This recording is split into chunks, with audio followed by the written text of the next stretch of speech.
Hi, welcome back to Full-Time Review. This is Tamerra Griffin, and this is your quick refresher of this weekend's NWSL action as well as international women's football action from around the world.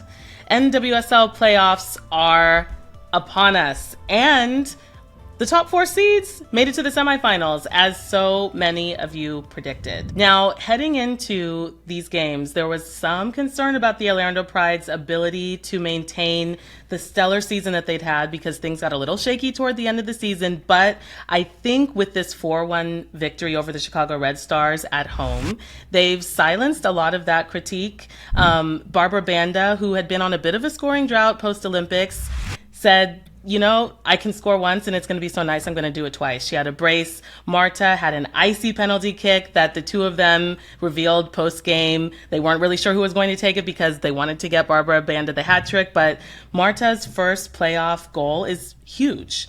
Let's listen to Barbra Banda about what this win means for the Orlando Pride now heading into the semifinals. Honestly, like the coach is always telling us, champions always win in the dressing room. So the morale with this team was so high even before the game. We set the tone high because we wanted to win this game, and it was so important for us to win.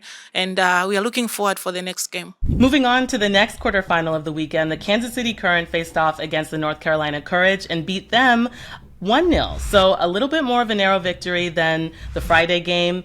Tamerra, of course, was the one who got on the board for Kansas City, who scored pretty early and were able to maintain a lead despite North Carolina Courage. You know they're always going to keep possession, but they were not able to answer for it. Now, one thing that we did notice about this game was it was pretty feisty. There were bunch of crunching tackles, and current head coach Vlatko Andonovski had some pretty straightforward things to say about Tamerra in particular and the fouls that she'd been receiving but not getting calls for. Let's listen to Vlatko on that. Yeah, I mean, first, in terms of being physical with Tamerra, it's something that it wasn't just this game. If you look at the season, every game, it's they're overly physical against her, and it's not fair. It's not fair for Tamerra. They're targeting her. They're going directly at her, and I just hope that as we go forward, she gets more protection from the referees. But once again, one thing that we talked about was when the music stops and their families are somewhere lost in the stands and they can't hear the coach. They only have each other, and we saw that in several occasions that the team stuck together and that were there for Tamerra to help her keep going. As much as the times it was very hard for her because of the previous knock that she was carrying, but I'm so proud of her and the team, the way they handled all the situation and helped her get through. The feistiness carried over into Sunday when the Washington Spirit took on Bay FC at Audi Field in D.C., walked away with a 2-1 victory, except this game was the first NWSL quarterfinal extra time match of the weekend. Bay FC's Asisat Oshuala got on the board first for Bay. They were up 1-0 until former forward turned center back Tara McKeown of the Washington Spirit equalized in the last minutes of regulation. Now, this was a big game for Tara, not only because it's a knockout game, quarterfinal, but she had some family things going on that made this win all the more special. Listen to her for more details about that.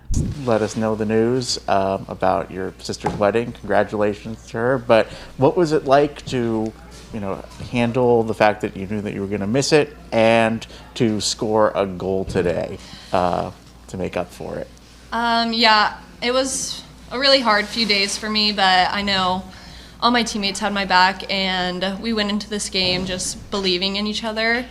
And when we were down a goal, I knew that our season wasn't over, and I didn't miss my sister's wedding for nothing. So, when I saw the opportunity to shoot, I did, and thank God it went in. Speaking of center back scoring big goals in big games, Gotham FC's defender, Tierna Davidson, did the same thing in Gotham's 2-1 victory over the Portland Thorns in Harrison, New Jersey, immediately following that Spirit Bay match. In addition to Davidson, Rose Lavelle had the game winner, and Gotham are headed to the semifinals again this season. My esteemed full-time co-host Meg Linehan was at this game and had some additional thoughts. Let's hear from her. Meg here, reporting from a corner of a hallway at Red Bull Arena where Gotham FC just defeated Portland Thorns FC in their quarterfinal 2-1. It took deep into stoppage time, but it was Rose Lavelle who managed to finish off Portland in this one. Tierna Davidson with the other goal off a set piece for Gotham. It was Christine Sinclair's final game as a professional soccer player. Managed to catch her very briefly in the mix zone after the game, and she said as a competitor, it hurts to lose, but that she thought that they handled Gotham well in the first half, and it was just a game of fine margins. Subs really made the difference for both teams on this one, but in the end, it's Gotham moving on, which honestly does make sense. They were the deeper team, but it also does complete the set of every single higher-seeded team advancing in these quarterfinals. So Gotham facing off against Washington Spirit in D.C. next weekend should be another good one. And yeah, just truly one of the best crowds I think I've ever experienced at Red Bull Arena for Gotham FC, their highest attendance ever, over 15,000. But outside of U.S. Women's National Team games, definitely one of the rowdiest, loudest crowds I've seen at Red Bull. So all good stuff here in New Jersey.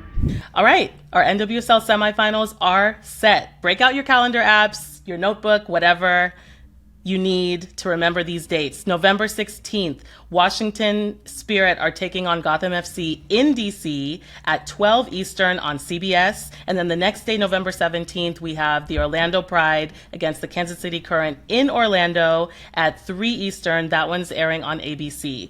These obviously are can't miss games. And yes, top 4 seeds as many predicted, but you never know which way they're going to go. These are 4 teams that this weekend clearly showed that they deserve to be in these Final 4 spots.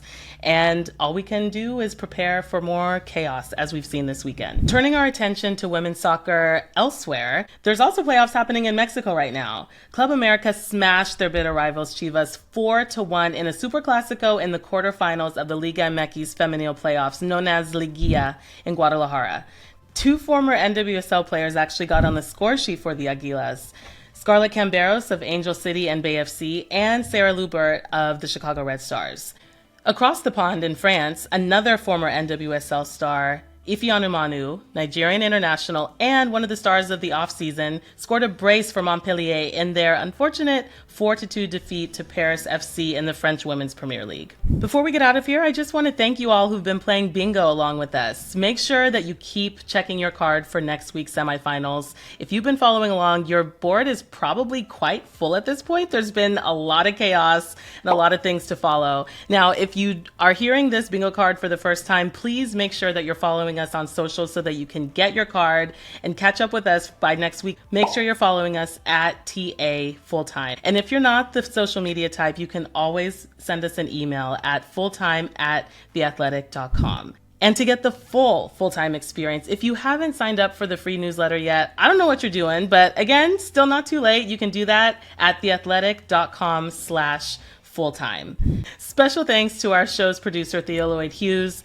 our video producer, Leah Griffin, and our executive producer, Emily Olson. Thank you, as always, for listening. Until Thursday.